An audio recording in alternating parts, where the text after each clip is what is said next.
చేసుకుని మరి రాత్రికాలపు కుటుంబ ప్రార్థనలో మనం ముందుకు వెళ్దాం. మరి దేవుడు ఈ ఉదయకాలం అంతా మనల్ని అందరినీ కాచి కాపాడి మరి రాత్రికాల సమయంలో కుటుంబ ప్రార్థనలో ఆయన సన్నిధి భాగ్యాన్ని, ఆయన సన్నిధి కాంతులను మనకు అనుగ్రహించిన పరలోకమందున్న కన్న తండ్రికి కృతజ్ఞతాస్తుతులు చెల్లించుకుంటూ మరి రాత్రికాల సమయంలో మరి వేగిరమే దేవుని యొక్క నామాన్ని స్తుతించి మహింపరచుకోవడానికి దేవుడిచ్చిన ఈ భాగ్యాన్ని బట్టి స్తుతిస్తూ మరి యొక్క సమయంలో ప్రార్థన ద్వారాగా నేటి పరిచర్లో మనందరం ముందుకు వెళ్దాం. మోషబాబు ప్రార్థన.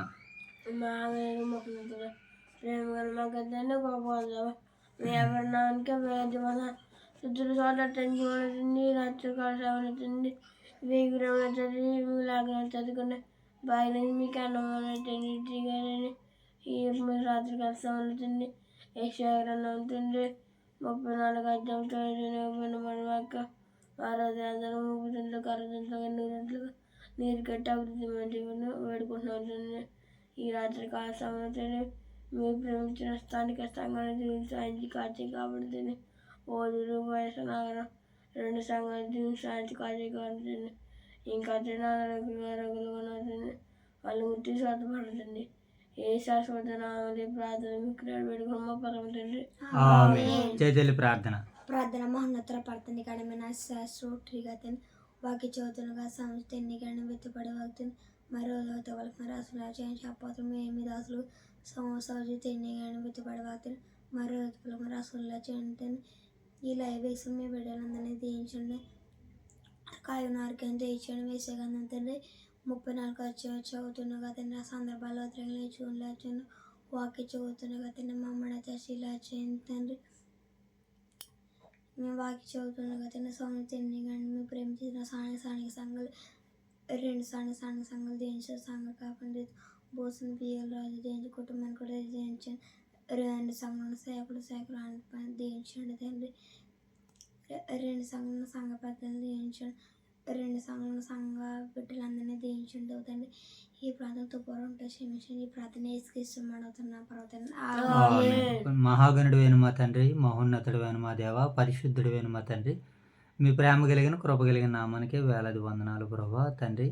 ఈ రాత్రికాల సమయంలో మీ ప్రియకుమారుడు మా రక్షకుడైన యేసుక్రీస్తు ప్రభుల వారి నామంలో పరిశుద్ధాత్మ యొక్క ప్రేరణతో, పరిశుద్ధాత్మ సహాయంతో, శక్తితో ప్రభా మీ సన్నిధి భాగ్యాన్ని మీరు మాకు అనుగ్రహించు ప్రభా. మీ సన్నిధి కాంతులు తండ్రి యెషయా గ్రంథము 34వ అధ్యాయం ద్వారా మీరు మాతో మాట్లాడడానికి మీరు సిద్ధపడుతున్నారు ప్రభా. మీ చిత్తాన్ని ఆయా కాలాల్లో, ఆయా తరాల్లో ఏ రీతిగానైనా మీ చిత్తం నెరవేరిందో ప్రభా. ప్రస్తుత కాలంలో మీ చిత్తానికి మేము ఎలా తలదించాలో, ఎలా లోబడాలో ప్రభా నాయన తండ్రి, మీ మహిమను, మీ ఘనతను మీరు మాకు ఆరోపిస్తుండగా తండ్రి, వాటిని చక్కగా విని అర్థం చేసుకుని గ్రహించుకోగలిగేటువంటి జ్ఞానాన్ని, జ్ఞాపక శక్తిని మాకు దయచేయండి తండ్రి. అయ్యా మరి యొక్క సమయంలో 34వ అధ్యాయాన్ని చదువుతుండగా మీ సహాయం మాకు అనుగ్రహించమని ప్రార్థించిన ఇరువురు బిడ్డలను దీవించండి, ఆశీర్వదించండి. అలాగే ప్రభావం మీరు మమ్మల్ని ప్రేమించి ఇచ్చినటువంటి స్థానిక సంఘాలను, సంఘ బిడ్డలను, దైవ సేవకుల కుటుంబాలను, పెద్దల కుటుంబాలను, పరిచారకుల కుటుంబాలను జ్ఞాపకం చేసుకున్నాం ప్రభా. ఎంతమంది అయితే నాయన మీ అందు భయభక్తులు కలిగి ఈ దినాన్ని తండ్రి మీ మహిమ కొరకునైనా మీ చిత్తానికి లోబడి తండ్రి నీ బిడ్డలు ప్రవర్తించారో, జీవించారో ఆ బిడ్డలందరినీ దీవించండి. ఎవరైతే మీ చిత్తానికి నాయన మీకు వ్యతిరేకంగా జీవించారో ప్రభా, వారి ఈ దినాన్ని బట్టి నాయన మారు మనసు పొంది పాపక్షమాపణ పొందుకుని ప్రభా మరలా తిరిగి నాయన సత్య సంబంధమైనటువంటి కార్యాలు చేసి ప్రభావ మిమ్మల్ని ఉన్నతంగా మహిమపరచడానికి నీ బిడ్డల జీవితాల్లోనైనా మరొక నూతన దినాన్ని అనుగ్రహించమని వేడుకుంటూ తండ్రి మరి రాత్రికాల సమయంలో జరబోతున్న యొక్క పరిచర్య మీకు మహిమకరంగా, మాకు దీవెనకరంగా, ఆశీర్వాదకరంగా జరిగించమని, నడిపించమని నా రక్షకుడైన యేసుక్రీస్తు వారి నామములో ఈ ప్రార్థనకు సమర్పిస్తున్నాము తండ్రి. ఆమేన్. మంచిదినైనా మరి యొక్క సమయంలో యెషయా గ్రంథము 34వ అధ్యాయము 1వ వచనం నుంచి నేటి కుటుంబ ప్రార్థనలో మనం అందరం లేఖన భాగాలను చదువుకుందాం. రాష్ట్రములారా నా యొద్దకు వచ్చి వినుడి, జనములారా చెవియొగ్గి ఆలకించుడి. భూమియు దాని సంపూర్ణతయు లోకమును దానిలోని పుట్టినదంతయు వినుగాక. యెహోవా కోపము సమస్త జనముల మీదకి వచ్చుచున్నది. వారి సర్వ సైన్యము మీద వారి సర్వసైన్యం మీద ఆయన క్రోధము వచ్చుచున్నది. ఆయన క్రోధం వచ్చున్నది.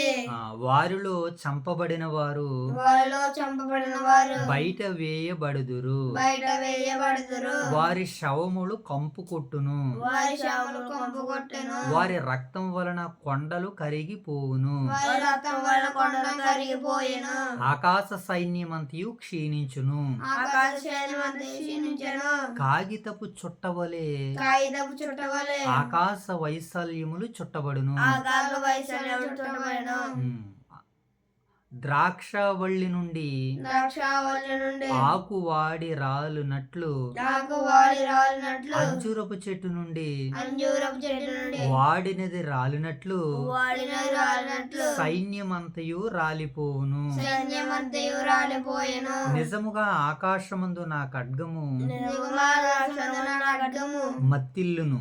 మత్తిల్లును. ఎదోము మీద తీర్పు తీర్చుటకు ఎదోము మీద తీర్పు తీర్చుటకు నేను శపించిన జనము మీద తీర్పు తీర్చుటకు నేను సమించిన జనముల మీద తీర్పు తీర్చుటకు అది దిగును. అది దిగును. 6వ వచనాన్ని చదువుకుందాం. యెహోవా ఖడ్గము రక్తమయ మగును. యెహోవా ఖడ్గం రక్తమయ మగును. అది క్రవ్వు చేత కప్పబడును. అది క్రొవ్వు చేత కప్పబడును. గొర్రెపిల్ల యొక్కయు గొర్రెపిల్ల యొక్కయు మేకల యొక్కయు మేకల యొక్కయు రక్తము చేతను రక్తము చేతను పొట్టేళ్ల మూత్ర గ్రంథుల మీది పుట్టెల మూత్ర గంధం మీద క్రవ్వు చేతను క్రొవ్వు చేతను కప్పబడును. కప్పబడును.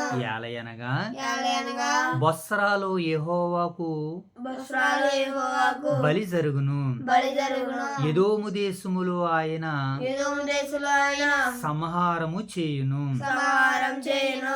వారితో కూడా వారితో కూడా గరుపోతులను పోతులను వృషభములను వృషభములను కోడెలను కోడెలను దిగిపోవుచున్నవి. దిగిపోవచ్చున్నవి. ఎదోమీల భూమి ఎదోమీల భూమి రక్తముతో నానుచున్నది. రక్తముతో నానుచున్నది. వారు నన్ను క్రొవ్వితో వారు నన్ను క్రొవ్వుతో వారి మన్ను వారి మన్ను క్రొవ్వుతో బలిసి ఉన్నది. క్రొవ్వుతో బలిసి ఉన్నది. అది యెహోవా ప్రతిదండన చేయు దినము. అది యెహోవా పరిదండం చేయు దినము. సియోను వ్యాజ్యమును గూర్చి సీయోను వ్యాజ్యం గూర్చి ప్రతీకార సంవత్సరము ప్రతీకార సంవత్సరము ఎదోము కాలువలు కీలగును. ఎదోము కాలంకి అవును. దాని మన్ను గంధకముగా మార్చబడును. దాని మన్ను గంధకముగా కాల్చబడెను. దాని భూమి దహించు గంధకముగా ఉండును. దాని భూమి దహించు గంధకముగా ఉండును. అది రేయింబగళ్ళు ఆరకయుండును. అది రేయింబగళ్ళు ఆరకయుండును. దాని పొగ నిత్యము లేచును. దాని పొగ నిత్యము లేచును. అది తరతరములు పాడుగా నుండును. అది తరతరములు పాడుగా ఉండును. ఎన్నడును ఎవడును దానిలో బడి రాడు. ఎన్నడు ఎవడు దాడిలో పడినాడు.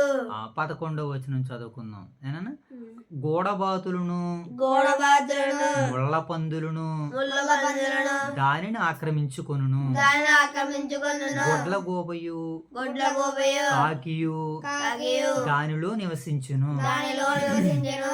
ఆయన ఆయన తారుమారు అను కొలనూలును చాచుకుని కొలనూలు దాచుకుని శూన్యమును శూన్యమును గుండును పట్టును. గుండెను పట్టును.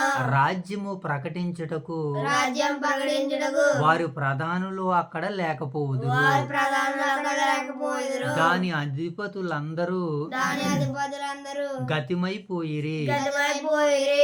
ఎదోము నగరాలలో ఎదోము నగరాల్లో ముండ్ల చెట్లు పెరుగును. ముళ్ళ చెట్లు పెరుగును. దాని దుర్గములలో దాని దుర్గములలో దురదగొండ్లును దొరదగుండును. గచ్చ పొదలను పుట్టును. దచ్చ పొదల పుట్టును. అడవి కుక్కలకు నివాస స్థలముగాను అడవి కుక్కలకు నివాసముగాను నిప్పకోళ్లకు పాలగాను నిప్పకోడల పాలగాను సాలగాను సాలగాను ఉండును. ఉండెను. అడవి పిల్లలను అడవి పిల్లలను నలుదిక్కులను నలుదిక్కులను అచ్చట కలుసుకొనును. అత్తడ కలుసుకొందును. అచ్చట అడవి మేక అతడు అతి మేక తనతోటి జంతువులను కనుగొనును. తోటి జంతువులు కలుగును. అచ్చట చువ్వ పెట్ట అతడు చొవ్వ పెట్ట విశ్రయ స్థలమందు చూచుకొనును. విశ్రాయిసాలము చూసుకొనును. చిత్తగోబ గూడు కట్టుకొనును. చెత్త గోపు గూడు కట్టుకుందును. అచ్చట గొడ్లు అట్లా అచ్చట గుడ్లు పెట్టి పొదిగి నీడలో వాటిని కూర్చును. అచ్చటనే తెల్లగద్దలు తమ జాతి పక్షులతో కూడుకొనును. యెహోవా గ్రంథమును పరిశీలించి చదువుకొనుడి. ఆ జంతువులలో ఏదియు లేక ఉండదు. దేని జత పక్షి దాని యొద్ద ఉండక మానదు. దాని నోట నుండి వచ్చిన ఆజ్ఞ ఇదే. ఆయన నోటిరి ఊపిరి వాటిని బాగు చేయును. అవి రావలెనని ఆయన చీట్లు వేసెను. ఆయన కొలనూలు చేత పట్టుకుని వాటికి ఆ దేశమును పంచిపెట్టును. అవి నిత్యము దాన్ని ఆక్రమించుకొనును. యుగయుగములు దానిలో నివసించును. దేవుని నామానికి మహిమ కలుగును గాక. ఆమేన్. రైట్, మంచిది నాయన. మరి రాత్రికాల సమయంలో కుటుంబ ప్రార్థనలో మరి దేవతి దేవుడు యెషయా గ్రంథం 34వ అధ్యాయం ద్వారాగా మరి మనందరితో మాట్లాడుతున్న విధానాన్ని బట్టి దేవదేవునికి నా నిండు కృతజ్ఞతాస్తుతులు చెల్లించుకుంటూ మరి యొక్క సమయంలో యెషయా గ్రంథములో ఆయన చిత్తము ఏమై ఉన్నది, ఎలాగున్నదని ఆయన మనసుని మనం అర్థం చేసుకోవడానికి ప్రయత్నం చేస్తున్నప్పుడు దేవుని యొక్క చిత్తము మనకి ఇక్కడ ఈ అధ్యాయంలో కనబడుతుంది.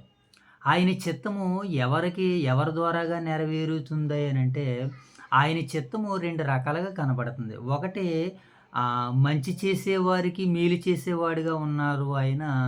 కీడు చేసేవారికి కూడా తీర్పు తీర్చేవాడిగా, వారిని శిక్షించేవాడిగా కూడా ఆయన చిత్తము నెరవేరుతుంది. ఏనా?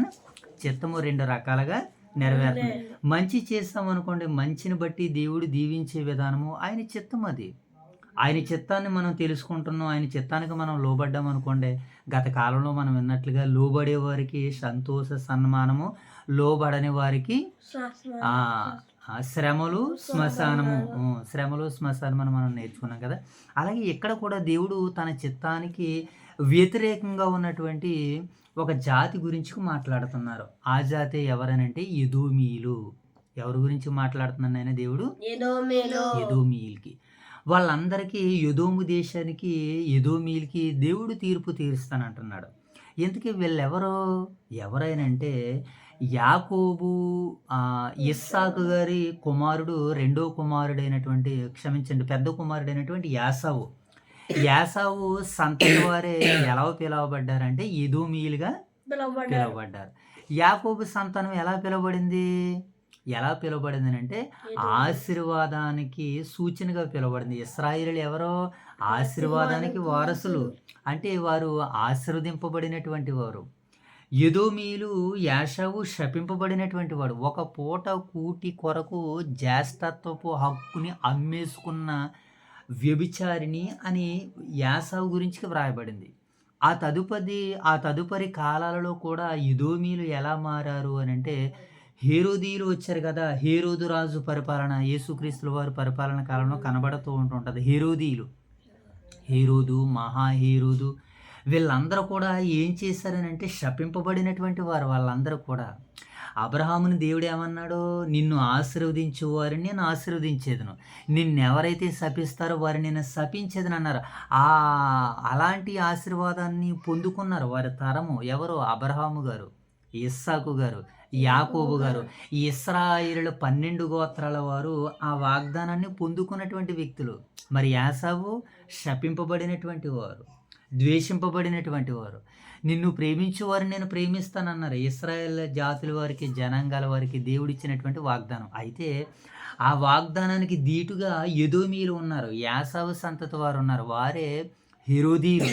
యేసుక్రీస్తుల వారి పరిపాలన కాలంలో కూడా ఇశ్రాయేలుని చాలా ఇబ్బంది పెట్టి ఆ రాజ్యాన్ని వారు పరిపాలించినట్లుగా, క్రూరంగా పరిపాలించినట్లుగా మనకు కనపడుతుంది తదుపరి కాలంలో. అందుకనే ఈ ఎదోమీయులకి దేవుడు ఏం చేస్తానంటే తీర్పు తీరుస్తానంటున్నాడు. ఇది ఎదోమీయుల గురించి వ్రాయబడినటువంటి అధ్యాయం అనమాట. ఈ అధ్యాయ నేపథ్యంలో ఎదోమీయుల్ని దేవుడు శిక్షించబోతున్నాడు. ఇప్పుడు రాష్ట్రములారా, జనులారని దేవుడు మొదటి వచనం నుంచి మాట్లాడుతున్నారు. ఇప్పుడు మనకందరికి అర్థమైంది కదా! దేవుడు ఎవరి గురించి ఈ మాటలు వ్రాయించాడు అనంటే ఎదోమీయుల గురించి రాయించాడు. ఎదోమీయులు ఎవరో? యాసావు సంతతి వారి ఎదోమీయులు. ఆ ఎదోమీయుల్లో నుంచి హేరోదులొచ్చారు. ఆ హేరోదు రాజులు ఇశ్రాయేలు ప్రజల్ని ఘోరంగా యూదుల్ని హింసాత్మకమైనటువంటి విధంగా వారు పరిపాలించారు. న్యాయ పరిపాలన జరిగించలేదు. ఎవరి వల్లో?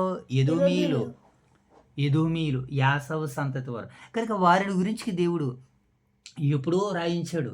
వీళ్ళందరి పాపాలు పండేటువంటి కాలము రాబోతుంది కనుక. అంటే ఇవన్నీ కూడా ప్రవచన నెరవేర్పుగా మనకు కనబడుతున్నాయి. భూలోకం అంతటికి కలుగు తీర్పుల గురించి మనకి మొదటి భాగంలో కనపడుతుంది. ఈ అధ్యాయ నేపథ్యాన్ని మనం అర్థం చేసుకునేటువంటి ప్రయత్నాలు చేద్దాం. మొదటిగా ఏం కనపడుతుందంటే 1-4 వచనాలు భూమి అంతటి మీదకి కలుగు తీర్పుల గురించి వ్రాయబడింది అనమాట. దీని గురించి రాయబడింది చైతల్లి? భూమి అంతటి మీద ఉన్నటువంటి జాతుల గురించి, జనాంగాల గురించి 1-4 వచనాలు అనగా భూలోకం అంతటికి కలుగు తీర్పుల గురించి.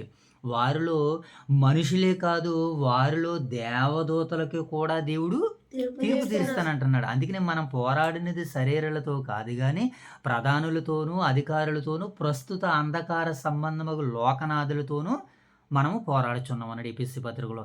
వాయుమండల అధిపతితో మనం పోరాడుచున్నాం అన్నాడు. అంటే ఇప్పుడు వారికి కూడా ఏముంది అని అంటే తీర్పు ఉంది. వారికి కూడా ఏముందనంటే శిక్ష ఉంది. అందుకనే దేవుడు ఏం చేస్తానంటే భూలోకం అంతటికి కలుగు తీర్పులు, శిక్షల గురించి వ్రాయించాడు. వాళ్ళలో వ్యక్తులే కాదు, దేవదూతలు కూడా. తేజో నక్షత్రం, వేకు చుక్క, నువ్వెట్లు ఆకాశం నుండి పడితే వాడు పడతో కొన్ని సైన్యాల్ని, సమూహాల్ని ఈ భూమి మీద పడేశాడు కదా, వాటికి కూడా దేవుడు తీర్పు తీర్చబోతున్నాడు.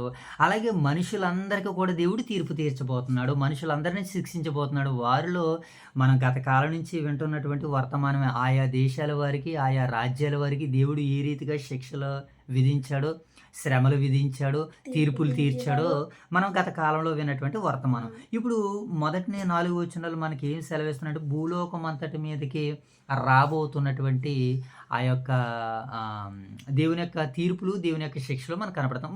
ఒక్కసారి మనం చదువుదాం మాట. 34 అధ్యాయం 1వ వచనం. రాష్ట్రములారా నా యొద్దకు వచ్చి వినుడి, జనములారా చెవియొగ్గి ఆలకించుడు. భూమియు దాని సంపూర్ణతయు, భూలోకమును దానిలో పుట్టినదంతయు వినుగాక. యెహోవా కోపం సమస్త జనము మీదకి వచ్చుచున్నది. ఆయన కోపం ఎవరెవరి మీదకి వస్తుంది? సమస్త జనము మీదకు వస్తుంది. అలాగే దేవదూతల మీదకి కూడా వస్తుంది. ఆ దేవదూతలను కూడా దేవుడు ఏం చేశాడు? కటికి చీకటి గల బెలములోనికి త్రోసిస్తాడు అన్నాడు పేతురు గారు మాట్లాడుతూ. దేవదూతలు పాపం చేసినప్పుడు దేవుడు వాటిని విడిచిపెట్టక ఎక్కడ చేసేసాడు? పాతాళ లోకమందుల కటికి చీకటి గల బెలంలోనికి త్రోసి. యోధా పత్రికలో కూడా అంటాడు అన్నమాట మనకి. సో ఇప్పుడు ఇలాగా దేవుడు ఏమంటున్నాడనంటే 2వ వచనం చదువు. యెహోవా కోపము సమస్త జనం మీదకి వచ్చును, వారి సర్వ సైన్యం మీద ఆయన క్రోధముతో వచ్చుచున్నవి. ఆయన వారిని శపించి వధకు అప్పగించును. ఏం చేశాడు దేవుడు? శపించేశాడు. ఆశీర్వదింపబడిన వారు ఉన్నారు, శపింపబడిన వారు ఉన్నారు. శాపగ్రస్తులు ఉన్నారు, ఆశీర్వాదస్తులు కూడా ఉన్నారు. కనుక వారిని శపించానంటున్నాడు. నిజంగా వాస్తవానికి దేవుని మాట కూడా మనకి ఏం సెలవిస్తుందంటే నేడు మనలో కూడా ఆ శాపాన్ని, ఆశీర్వాదాన్ని దేవుడు మనలో ఉంచాడు. యాకోబు గారు అంటారు ఒక మాట, ఒక నోటు నుండి అనగా శాపవశమును ఆశీర్వచనమును బయలువెళ్ళిన నా సహోదరులారా అలాగూ ఉండకూడదు. మరి ఎలా ఉండాలి? మన మాట అవునంటే అవును, కాదంటే కాదన్నట్టు వారుగా ఉండాలి. ఈ నోటి నుంచి ఆశీర్వచనాలే పలకాలే తప్ప, శుభవచనాలే పలకాలే తప్ప శాపవచనాలు, కీడు వచనాలు మనము పలకకూడదు. ఇక్కడ ఈ భాగానికి వచ్చేసరికి దేవుడు ఏమంటున్నాడనంటే వారిని ఏం చేశాడట? ఆయన వారిని శపించి వధకు అప్పగించును. శపించి ఏం చేశాడు? వధకనంటే మరణానికి అప్పగించేశాడు, శిక్షకి అప్పగించేశాడు. కనుక దేవుని చేత శపింపబడినటువంటి వారికి శిక్షలు ఉన్నాయి, వధలు ఉన్నాయి. వారిలో ఎవరయ్యానంటే ప్రాముఖ్యంగా ఎదోమీయులు మనకి కనబడుతున్నారు. ఒక మాటని మనం అర్థం చేసుకునేటువంటి ప్రయత్నాలు చేద్దాం. ఒకసారి ప్రకటన గ్రంథము 6వ అధ్యాయము 12వ వచనం చదువుదాం. ప్రకటన గ్రంథము 6వ అధ్యాయము 12 నుంచి కొన్ని వచనాలు మనం చదువుదాం. అక్కడ దేవుని మనసు ఏంటో మనకు కనబడుతుంది. Very good. అలా రెఫరెన్స్‌తో సహా చూపించాలనమాట. ఆయన 6వ ముద్రను విప్పినప్పుడు నేను చూడగా పెద్ద భూకంపము కలుగును. సూర్యుడు కంబలి వలె నలుపాయెను. చంద్రబింబమంతయు రక్తమయమాయెను. పెద్ద గాలి చేత ఊగులాడు అంజూరపు చెట్ల నుండి పెద్ద గాలి చేత ఊగులాడు అంజూరపు చెట్టు నుండి అకాలపు కాయలు రాలినట్లు ఆకాశ నక్షత్రములు వ్రాలును. తర్వాత మాట, మరియు ఆకాశమందు చుట్టబడిన గ్రంథం ఒకటి కనబడును. ప్రతి కొండయు ప్రతి దీపమును వాటిపైన ఉండిను. భూరాజులను, గనులను, సహస్రాధిపతులను, ధనుకులను, బలిష్ఠులను, ప్రతి దాసుడును, ప్రతి స్వతంత్రుడును కొండ గుహలలోను బండ సందులలోను దాగుకొని సింహాసనాసీనుడయున్న వాని యొక్కయు గొర్రెపిల్ల యొక్కయు ఉగ్రత మహాదినము వచ్చెను, దానికి తాళగలవాడెవడు? మీరు మా మీద పడి ఆయన సన్నిధికిని గొర్రెపిల్ల ఉగ్రతకును మమ్మను మరుగు చేయుడని పర్వతములతోనూ బండలతోనూ ఏం చేస్తారట? చెప్పుకుంటారంట. అంటే యెహోవా దినము వచ్చే సమయంలో ఏం జరుగుతుందనంటే ఆకాశం నుండి నక్షత్రాలు రాలిపోతాయి. అంజూరపు చెట్టు నుంచి పండ్లు ఎలాగైతే రాలతాయో ఆకాశం నుంచి నక్షత్రాలు కూడా ఏం చేయబడతాయండి మోషే బాబు? రాలిపోతాయి. అందుకని యేసుక్రీస్తుల వారు సెకండ్ కమింగ్లో, రెండవ రాకడలో గురించి మాట్లాడుతూ, ఆ దినమున సూర్యుడు చీకటి కమ్మిను, చంద్రుడు తన కాంతిని ఇవ్వడు, ఆకాశమందలి శక్తులు కదిలింపబడును, ఆకాశం నుండి నక్షత్రములు వ్రాలును. అంటే యేసుక్రీస్తుల వారి రెండవ రాకడలో దేవుని యొక్క ఉగ్రత దినము ఎలాగుంటుంది అంటే యేసుక్రీస్తుల వారి రెండవ రాకడే నేడు మనకి సూచనగా కనబడుతుంది. కనుక ఇవన్నీ కూడా ఎప్పుడు సంభవించబోతున్నాయనంటే రెండవ రాకడలో కూడా ఇవి జరగబోతున్నాయి. ముందుగానే దేవుడు దీనిని ముందుగానే ఎవరి జీవితాల్లో జరిగిస్తున్నాడంటే ఎదోమీల జీవితాల్లో, ఎదోమీల సంతతిలో శపింపబడినటువంటి వారి జీవితాల్లో ఈ భాగాలు మనకి కనబడుతున్నాయి. ఇంకా మనము ఇదే అధ్యాయాన్ని అర్థం చేసుకునేటువంటి ప్రయత్నాలు చేద్దాం. ఒకసారి 4వ వచనం కూడా చదువుదాం. చూడండి, 34వ అధ్యాయము 4వ వచనం చదువుదాం.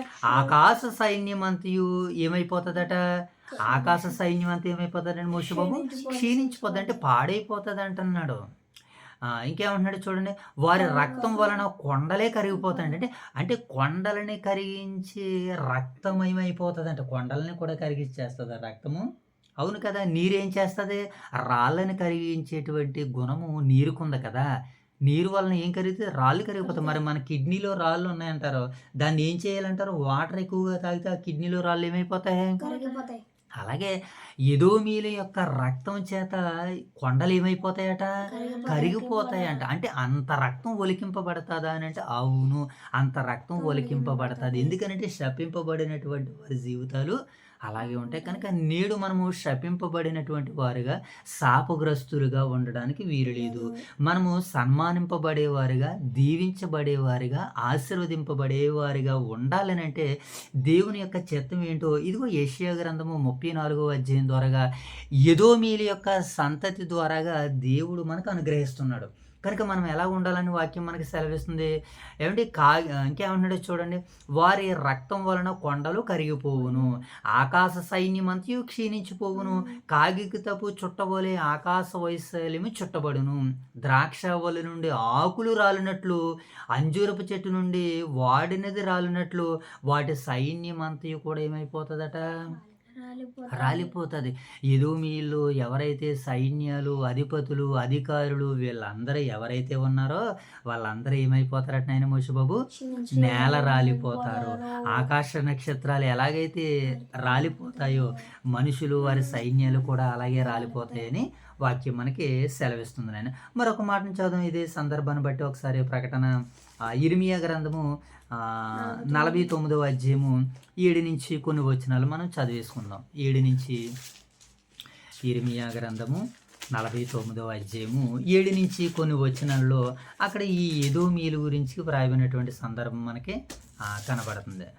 ఇర్మియా గ్రంథము 49వ అధ్యాయము 7వ వచనాన్ని మనం చదువుదాం.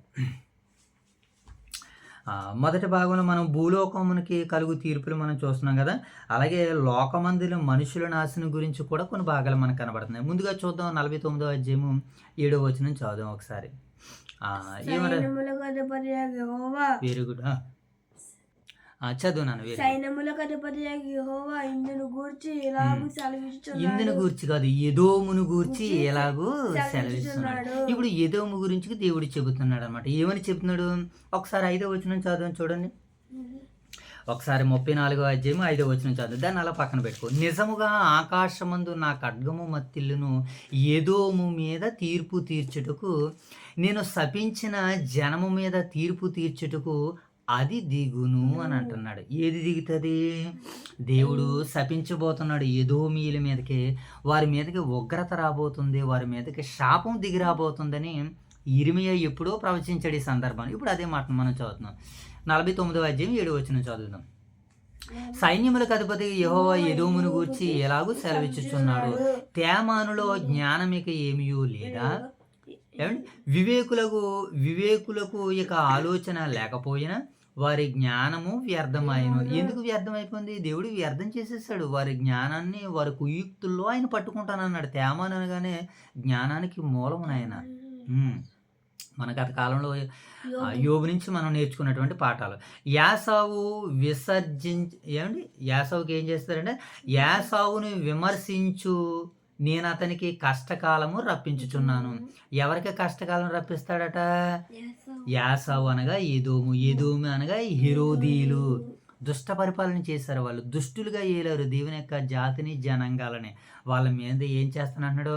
నేను అతనికి కష్టకాలము రప్పించేదను. దదానీలారా పారిపోవుడి, వెనకకు మల్లుడి.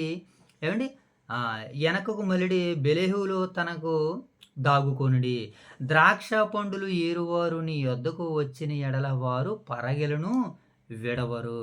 రాత్రి దొంగ వచ్చిన ఎడల తమకు నేను యాసావును దిగంబరినిగా చేయుచున్నాను. 16వ వచనం చూడండి. దేవుడు ఏం చేస్తాడట యాసావుని? నేను దిగంబరినిగా చేయుచున్నాను.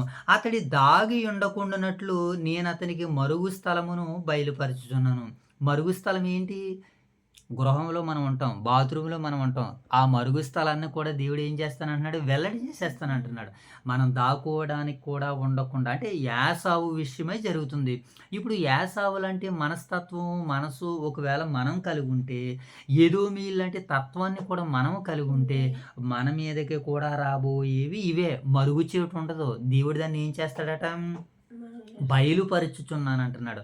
అతని సంతానమును, అతని స్వజాతి వారును, అతని పొరుగు వారును నాశనం అయిపోతారట. అంటే యాసావుకి పొరుగు జనంగా తనను ప్రేమించేటువంటి వారు కూడా నాశనం అవుచున్నారు. అతడును లేకపోవును. అనాథులకు నీ పిల్లలను విడువము, నేను వారిని సంరక్షించేదను. నీ విధవరాండ్రును నన్ను ఆశ్రయింపవలను. యెహోవా ఎలాగూ సెలవిచ్చున్నాడు, న్యాయము చేత ఆ పాత్రలోనిది త్రాగవలను అని అంటున్నాడు. ఇంకా చూడండి 13వ వచనం చూద్దాం. బొస్రా పాడుగాను, అపహాస్యాస్పదముగాను, ఎడారిగాను, శాపముగాను ఉండును. ఈ ప్రాంతము ఎదోమీయుల ప్రాంతంలో ఇది ఒక మంచి పట్టణంగా ఒకవేళ ఉందేమో, మేబీ బహుశా. అందుకనే బొస్రాని ఏం చేస్తానంటున్నాడు దేవుడు? పాడైన దానిగా చేస్తాను అని అంటున్నాడు. మనకి ఇక్కడ లేఖన భాగాల్లో కనబడదో చూడండి ఒకసారి. ఆ మాటను మనం చదువుదాం. బొస్రాను అనేటువంటి మాట మనకి కనబడుతూ ఉంటుంటుంది. ఎక్కడ ఉందనైనా మాట చూడు ఒకసారి. మాటను చదువుదాం ఒకసారి. చూడను ఒకసారి. 6వ వచనంలో మాట మనకు కనబడుతుంది. పొట్టేళ్ళ మూత్ర గ్రంథుల మీదను, క్రవ్వుల మీదను కప్పబడి ఏల వెనక బొస్రాలో యెహోవా బలి జరిగించును. ఎక్కడ జరిగిస్తాడట ఆయన బలి? బొస్రాలో జరిగిస్తాను అని అంటున్నాడు. ఇక్కడ రాయబడినటువంటి మాట ఇర్మియా గ్రంథంలో, బొస్రాను పాడుగాను, అపహాస్యాస్పదముగాను, ఎడారుగాను, శాపముగాను ఉండుననియు, దాని పట్టణములనియు ఎన్నటికి పాడుగా నుండిననియు నా తోడు ప్రమాణం చేసి ఉన్నానని యెహోవా సెలవిచ్చున్నాడు. కనుక ఇప్పుడు ఎదోమీయులకి ఏం రాబోతుందని అంటే తీర్పు కాలము, శిక్షాకాలము రాబోతుంది. కారణం ఏంటంటే తప్పు చేశారు వారు, పాపం చేశారు కనుక శాపగ్రస్తులుగా మారిపోయారు కనుకనే దేవుడు వారి మీదకి శిక్షలను అమలు చేస్తానంటున్నాడు. నేడు మరి ఈ సందర్భాన్ని బట్టి ఇంకా మనం ఆలోచన చేస్తున్నప్పుడు ఇంకా కొన్ని భాగాలు మనకి ఇదే అధ్యాయంలో మనకు కనబడుతూ ఉంటుంటాయి. ఏవండి ఇంకా మనం చూడగలిగినట్లే ఎదోమును గూర్చి యెహోవా చేసిన ఆలోచన వినుడి. తేమాను నివాసులను గూర్చి ఆయన ఉద్దేశించిన దానిని వినుడి. నిశ్చయముగా మందలో అల్పులైన వారిని శత్రువులు లాగెదరు. నిశ్చయముగా వారి నివాస స్థలము వారిని బట్టి ఆశ్చర్యపడును. వారు పడిపోగా ఏమండి అఖండమైన ధ్వని పుట్టును. భూమి దానికి తద్దరిల్లుచున్నది. అంగలార్పుయు ఘోషయు ఎర్ర సముద్రమును గనక వినబడును. ఏమండి శత్రువు పక్షిరాజు వలె లేచి ఎగిరి బొస్రా మీద పడవలెనని తన రెక్కలు విప్పుకొనుచున్నాడు. ఆ దినమున ఎదోము బలాఢ్యుల హృదయములు ప్రవచించు స్త్రీ హృదయము వలె ఉండును. అంటే ఏవండి మరి ఎదోముని ఇన్ని రకాలుగా ఇన్ని రీతిలుగా దాని మీదకి శిక్ష రాబోతుంది, తీర్పులు రాబోతున్నాయని మరి దేవుడు ఆ యిర్మీయా గ్రంథకర్త ద్వారాగా ఈ విషయాల్ని మనకి వ్రాయించాడు కనుక ఎదోమీయులు శాపగ్రస్తులుగా ఉన్నారో ఇశ్రాయేలులు ఆశీర్వదింపబడినటువంటి వారిగా ఉన్నారు. కనుక ఈ సందర్భాలను బట్టి వీళ్ళ మీదకి దేవుడు ఏమి రప్పించబోతున్నాడంటే తీర్పులు శిక్షలు రాబోతున్నాయని మనకు కనబడుతుంది. అలాగే లోకమునకు మనుషులకు నాశనం కలగబోతుంది అనేటువంటి విషయాన్ని కూడా ఈ అధ్యాయంలో మనకు కనబడుతుంది. ఎదోము నాశనాన్ని చేసినటువంటి విధానము మనం ఇప్పుడు చదువుకున్నాం కదా 49వ అధ్యాయము 22వ వచనంలో. కనుక మరి ఏమైపోతుందనంటే ఈ భూమి మీదకి శిక్షాకాలాన్ని దేవుడు రప్పించబోతున్నాడు. అది ఎదోమీయులు అలాగే మరి అనేకమైనటువంటి జాతులకి జనాంగాలకి దేవుడు తీర్పు తీర్చబోతున్నాడు. కనుక అలా తీర్పు తీర్చే టైంలో ఎదోమీయుల యొక్క వారు ఉన్నటువంటి ప్రాంతాలు వారు ఉన్నటువంటి నివాసాలన్నీ కూడా దేనికి దేవుడు ఇస్తానంటున్నాడు అంటే పక్షులకి ఇచ్చేస్తానంటున్నాడు. దేనికి ఇచ్చేస్తానంటున్నాను? పక్షులకి, జంతువులకి, పశువులకి. వాటిని వారి యొక్క పురాలన్నీ వారి యొక్క పట్టణాలన్నిటినీ కూడా దేవుడు దేనికి ఇచ్చేస్తానంటున్నాడు? చూద్దాం ఆ మాటని ఒకసారి. 8వ వచనం చదువు ఒకసారి. 8వ వచనం చదువు చూడండి. అది యెహోవా ప్రసిద్ధండన దినము సీయోను వ్యాజ్యమును గూర్చి ప్రతీకార సంవత్సరం. ఎదోము కాలువలు కీలగును. అది రేయింబగళ్ళు ఆరకయుండును. అది తరతరములకు పాడుగా నుండును. ఎన్నడును ఎవడును దానిలో బడి దాటడు. ఈ దేట్లోని ఎదోమీయుల యొక్క ప్రాంతాల్లో ఎదోమీయుల యొక్క పట్టణాల్లో మనుషులు అనేటువంటి వారు రారట. మరి ఎవరు వస్తారట అక్కడికి? 11వ వచనం చేరబడుతుంది చూడండి.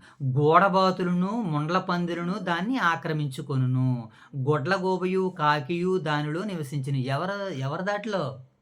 ఎదోమీయుల యొక్క ఎదోమీయుల ప్రాంతాల్లో, ఎదోమీయుల గృహాల్లో, ఎదోమీయుల యొక్క ఏమంటే ఆ పరిసర ప్రాంతాల్లో అన్నీ అపవిత్రమైనటువంటి వచ్చి అక్కడ నివాసాలు చేస్తాయని దైవవాక్యం మనకి సెలవిస్తుంది. అవును కదా, ఈరోజు కూడా దేవుని వాక్యానుసారంగా మనం కూడా జీవించలేదనుకోండి. మత్తయి సువార్తలో రాబడినటువంటి సందర్భం ఏంటి తెలుసా?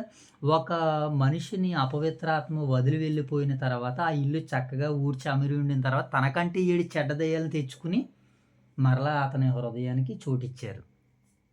అలా ఎందుకు జరిగిందని అంటే ఇదిగో అపవిత్రులుగా ఉంటే, శపింపబడిన వారిగా ఉంటే, ఇదిగో అపవిత్రమైనటువంటి జంతువులు, జాతులు, పక్షులు ఇవన్నీ వచ్చి గూడు కట్టుకుంటాయి, అక్కడ నివాసం ఉంటాయని దేవుని మాట మనకి సెలవిస్తుంది. చూడండి ఆయన ఏమండి ఇంకా ఏమంటున్నాడు అక్కడ ఏమేమి నివసిస్తాయంట? ఎదోము నగరంలో ముళ్ళ చెట్లు పెరుగుతాయట. ఏం పెరుగుతాయట ఎదోము నగరంలోని? అసలు నగరంలో ఏముంటాయి మోషేబాబు? సిటీల్లో ఏముంటాయి? పెద్ద పెద్ద సాఫ్ట్వేర్ కంపెనీలు ఉంటాయి. రామచంద్రపురం పట్టణం కదా, ఆ పట్టణంలో ఏమేమి ఉంటాయి? మానవాళికి కావలసినటువంటి వస్తువులు, వనరులు, ఏమండి బోల్డెన్ షాపులు, డిజైనర్లు, వస్తువులు ఇవన్నీ ఉంటాయి కదా నగరంలో. కానీ ఇక్కడ ఎదోము నగరంలో ఏముంటాయట? ముండ్ల చెట్లు పెరుగును. దాని దుర్గములలో దురదగొండ చెట్లు, గచ్చ పొదలు పుట్టును. అడవి కుక్కలకు నివాస స్థలముగాను, నిప్పుకోళ్ళు అక్కడ సాలగాను ఉంటాయట. అడవి పిల్లలు నక్కలను అచ్చట కలుసుకున్నట. అచ్చట అడవి మేకపోతూ తన తోటి జంతువులను కనుగొనును. అచ్చట చువ్వపెట్ట దిగి విశ్రాయ స్థలముగా చూసుకొనును. చిత్తగోబ గూడు కట్టుకొనును. అచ్చట గుడ్లగోబ పెట్టి పొదిగి నీడలో వాటిని కూర్చును.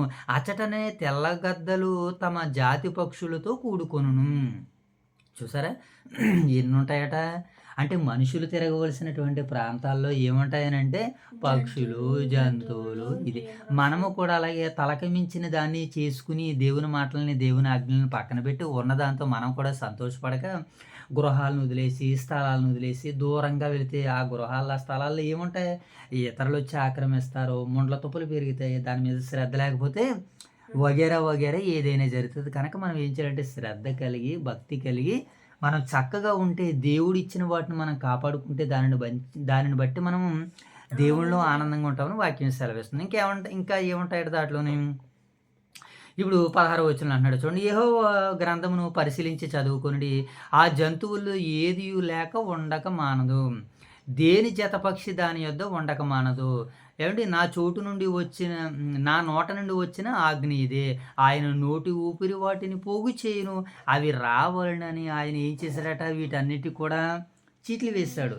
ఆ రోజు నోవాహు గారి యొక్క ఓడలోనికి ఏమేమి రావాలో దేవుడు ఏం చేశాడు? చీట్లు వేశాడు. కనుకనే ప్రతిదీ జతలుగా వచ్చేసి ఓడలోనికి వచ్చేసి మనుషుల కంటే ముందుగానే తమ నివాసాలుగా చేసుకుని దాంట్లో తల దాచుకున్నాయి. అవి జీవించబడ్డాయి, అవి బ్రతికింపబడ్డాయి, అవి ఫలించినాయి, అభివృద్ధి చెందినవి, ఆశీర్వదింపబడినాయి. అలాగే దేవుడు కూడా పిలుస్తాడు. ఇప్పుడు ఆయా జాతుల్ని, ఆయా రాజ్యాలని అందరిని కూడా పిలుస్తాడు దేవుడు. అవన్నీ కూడా ఏం చేస్తాయి? యెహోవా పిలవగానే అవన్నీ ఏం చేయాలట? వచ్చేస్తాయి. దేవుని పిలవగానే అవన్నీ కూడా వచ్చేస్తాయి. ఆయన కొనలూరిని చేత పెట్టుకుని వాటికి ఆ దేశమును పంచిపెట్టును, అవి నిత్యము దాన్ని ఆక్రమించుకును, యుగయుగములు దానిలో నివసించినట్లు చేయును అని వాక్యం సెలవిస్తుంది. కనుక ఈ 34వ అధ్యాయం మనకి ఏం సెలవిస్తుందంటే ఆయన చిత్తము మనకి కనబడుతుంది. శపింపబడిన వారిగా ఉన్నామా మనం? ఆశీర్వదింపబడిన వారిగా ఉన్నామా? మన నోట నుంచి ఏం రావాలనంటే శపింపబడినవి రాకూడదు. నోట నుంచి బూతులు కానీ, దుర్భాషలు కానీ ఇవన్నీ ఏమి రాకుండా మనం కాపాడుకోవాలని ఆ రోజు ఎదోమీయుల దేశాన్ని, పట్టణాన్ని దేవుడు మరి నాశనం చేశాడని, ఆ నాశనంలో మనం కూడా ఉండిపోకూడదని, మనం రక్షింపబడాలని, మనము ఆశీర్వదింపబడిన వారమని ఈ అధ్యాయము మరి దేవుని చిత్తము కొంతమేరకు మనకి అవగాహన కలిగించిన పరలోకమందున్న కన్న తండ్రికి నా కృతజ్ఞతలు తెలియజేసుకుంటూ మోషబవ ప్రార్థనతో మరి నాటి కుటుంబ ప్రార్థన మనం ముగించుకుందాం. మోషబవ ప్రార్థన. మహాగణుడు మౌనతురా ప్రేమగల మా గట్లని కృపగల దేవ, మీ అపరిమాణానికి వేరేది వందనాలు సోదరుని ఈ రాత్రి కావాలని మీ లేఖలు చదువుకుని భయం మీకు హనుమంతండి ట్రీకెత్తుంది ఇష్టగ్రంథం తండ్రి 34 అధ్యాయం చదివిగా అధ్యాయం విడిపెట్టిపోయిన కాకుండా మరో గ్రంథాలు 30 రోజులకు 60 రోజులకు 100 రోజులకు పంచర చూడుతుంది. ట్రీకెత్తని కలిసిన ఆరోగ్యంగా గొలగొలగొన్న ముట్టి సత్తుపడుతుంది. యేసుకృష్ణ పడుతుందా? జయగడి ప్రార్థన. మహోన్నత ప్రార్థన కణమైన శాస్త్రోటి కదని వాకి చదువుతున్న సాంతిని కానీ మెత్తవాడవాగుతుంది మరో అంతవరకు రాసులు చేయండి కదా ఒకటి చెప్పదు మీ దాసు సాంతిని కానీ వేసి కానీ తిండి 34 చదువుతున్న సాంతిని కానీ ఇలా వేసేసిన మీ బిడ్డలు చేయించాను కాళ్ళు నారకంత వేయించండి తిన మీ ప్రేమించి సాండ సంఘాలను ప్రార్థించండి 2 సంఘాల కోసం బియ్యాలు కుటుంబాన్ని కూడా చేయించి 2 సంఘాలను సేవరాన్ని కూడా చేయించి 2 సంఘ బిడ్డలు చేయించండి. ప్రార్థనతో పరమట చేయమని ప్రార్థన మీకు అడిగవుతున్న ప్రార్థన. ఆమేన్. ప్రార్థన చేసుకుందాం. నాయన మహాగణుడైన మా తండ్రి, మహోన్నతుడైన మా దేవ, పరిశుద్ధుడైన మా తండ్రి, మీ ప్రేమ కలిగిన నామానికి స్తుతులు దేవ. ఈ రాత్రి కాల సమయంలో మీ సన్నిధి భాగ్యాన్ని ఇటు రీతిగా నాయన మీ చిత్తాన్ని మీరు మాకు అనుగ్రహించారు ప్రభువా, మీకు వందనాలు తండ్రి. ఇదిగో నాయన మీరు మాకు ఇచ్చినటువంటి నాయన స్వల్ప జ్ఞానంతో, నాయన అజ్ఞానంతో నాయన చక్కటి నాయన జ్ఞానం కలిగి నడుచుకోవడానికి తండ్రి మాలో ఉన్న అజ్ఞానాన్ని, అంధకారాన్ని, చీకటిని పారద్రోలి ప్రభువా, మీ చిత్తానుసారంగా చక్కటి శ్రేయస్కరమైనటువంటి ఆత్మ సంబంధమైనటువంటి జ్ఞానాన్ని ఆయన ఎంతసేపు మీరు మాకు అనుగ్రహించు ప్రభు. మమ్మల్ని ముందుకు నడిపించినందుకే కృతజ్ఞతలు తండ్రి. ఎన్నిక లేని వారం ప్రభు, మీ చిత్తంలో నాయన మమ్మల్ని జ్ఞాపకం చేసుకుని శపింపబడిన వారిగా ఉన్న మేము, దుష్టులుగా ఉన్న మేము, దుర్మార్గులుగా ఉన్న మేము, మీ కుమారుని రక్తం ద్వారాగా మమ్మల్ని కడుగుకుని ప్రభు నాయన మీ సంఘంలో మమ్మల్ని చేర్చుకుని ప్రభు, సంఘం ద్వారాగానైనా మేము వృద్ధి పొందుటకు, అభివృద్ధి పొందుటకు, ఆశీర్వదింపబడుటకు మీరు తెరిచిన ఈ ద్వారాలను బట్టినైనా మీకు కృతజ్ఞతలు తండ్రి. ప్రతి ఒక్కరు కూడా ఇటు రీతిగానైనా మీ చిత్తానికి లోబడి తండ్రి, మీ చిత్తాన్ని ఆయా దేశాల వారు ఏ రీతిగా తిరస్కరించారో, ఏ రీతిగా లోబడ్డారో, లోబడిన వారు దీవించబడ్డారో తిరగబడిన వారు శపించబడ్డారు. మేము వింటున్నటువంటి వర్తమానాలు ప్రభా, విన్న వర్తమానాలను మా వినికిడులు మీరు ఫలింపజేయండి. మాలో ఉన్న ఆయాసకరమైనటువంటి నాయన ప్రతి దాన్ని మేము వదులుకుని ప్రభా, మిమ్మల్ని సంతోషపెట్టి మిమ్మల్ని మహిమపరిచేటువంటి చక్కనటువంటి నాయన రీతిగా మేము జీవించడానికి, మేము బ్రతకడానికి మీరు వాక్యం ద్వారాగా దినదినం మాకు అందిస్తున్న ఆత్మ సహాయాన్ని బట్టి నాయన మీకు స్తుతులు చెల్లించుకుంటూ ఇంతవరకు జరిగిన ఇక పరిచర్ని మీ దయగల చేతులకు అప్పగించుకొనిచున్నాము తండ్రి. అయ్యా, మరి రాత్రి కాల సమయంలో మీరు మమ్మల్ని ప్రేమించి ఇచ్చినటువంటి నాయన స్థానిక సంఘాలను బట్టి నాయన మీకు కృతజ్ఞతలు తండ్రి. ఓదురులో ఉన్నటువంటి సంఘాన్ని, సంఘ బిడ్డలను, సేవకుల కుటుంబాలను దీవించండి. ఎవరైతే ఈ దినం నాయన మీ చిత్తానికి అనుకూలంగా నాయన బ్రతికి జీవించి నాయన ఆశీర్వదింపబడ్డారో వారిని, వారి కుటుంబాన్ని మీ సన్నిధానంలో జ్ఞాపకం చేసుకున్నాం ప్రభు. వారు ఇంకా మరీ ఎక్కువగా తండ్రి మీ చిత్తానికి భయపడి లోబడి నాయన మరిన్ని దీవెనలు, ఆశీర్వాదాలు పొందుకునే భాగ్యాన్ని దయచేయండి. అలాగే నాయన మరి ఏ బిడ్డలైతే నాయన మీ చిత్తానికి వ్యతిరేకంగా ఈరోజు నాయన ఇది వరకు జీవించారో ప్రభు, వారు తమను తాము పాపాలని కడుగుకుని ప్రభు వాక్యం ద్వారాగా శుద్ధి చేసుకుని తండ్రి నూతనంగా నాయన మరలా నాయన మీరు జీవం కలిగి నాయన బ్రతికి ప్రభు సత్కార్యాలను జరిగించుటకు అనగా నాయన వాక్యము, ప్రార్థన, పఠనము, పరిచర్యలో నాయన ముందుకు వెళ్ళగలిగే భాగ్యాన్ని బిడ్డలకు అనుగ్రహించండి. అలాగే నాయన ప్రభు మరి సంఘాన్ని అంతటిని దీవించండి, ఆశీర్వదించండి. అలాగే చిన్న సంఘంగా, చిన్న మందగా ఉన్నటువంటి వైఎస్ఆర్ నగర సంఘస్థులను, సంఘ బిడ్డలను జ్ఞాపం చేసుకున్నాం. రాత్రికాల సమయంలో చక్కటి పరిచర్య ద్వారాగా, కుటుంబ ప్రార్థనల ద్వారాగా తండ్రి మరి కోమలి గారి గృహం ద్వారాగా నాయన మీ చిత్తాన్ని నాయన జరిగించినందులకే మీకు వందనాలు తండ్రి. రాత్రికాల సమయంలో జరిగినటువంటి పరిచర్యను బట్టి నాయన ప్రార్థనను బట్టి మీకు వందనాలు ప్రభా. మరి ఆ కుటుంబాన్ని దీవించండి, ఆశీర్వదించండి. ఆ కుటుంబానికి కావలసినటువంటి సర్వాన్ని, సమృద్ధిని అనుగ్రహించండి. అలాగే ప్రభా మరి రేపటి కాల సమయంలో నాయన గుమ్మిళ్ళ వారి కుటుంబం ద్వారా కుమారక్క గారి గృహం దగ్గర జరగబోతున్నటువంటి ఆ యొక్క కృతజ్ఞత కూడి కూడా నాయన మీకు మహిమకరంగా జరిగించండి తండ్రి. అనేకులు నాయన ఆ కుటుంబాన్ని దర్శించేలాగా సంఘ బిడ్డలందరూ ప్రేరేపింపగలటకు సహాయాలు తెచ్చండి. అక్కడ కూడా కొన్ని సంగతులు నాయన వినిపించి ప్రభా కుటుంబాన్ని ఆదరించుటకు, మీరు నిలబెట్టుటకు మీ సహాయాలు తెచ్చమని ఇంతవరకు జరిగినటువంటి నాయన తండ్రి మరి 2 సంఘాల్లో ఉన్నటువంటి బిడ్డలందరినీ మీ దయగల చేతులకు అప్పగించుకోవచ్చు. సేవకుల గుండా మమ్మల్ని అందరినీ ముందుకు నడిపిస్తున్నటువంటి రాజుగారిని, వారి కుటుంబాన్ని దీవించమని, ఇంతవరకు జరిగినటువంటి ఒక పరిచయను దీవించమని, ఆశీర్వదించమని మా రక్షకుడైన యేసుక్రీస్తు వారి నామములో ఈ ప్రార్థన మీకు సమర్పిస్తున్నాం మా కన్న తండ్రి. ఆమేన్. ఆమేన్. ఆమేన్.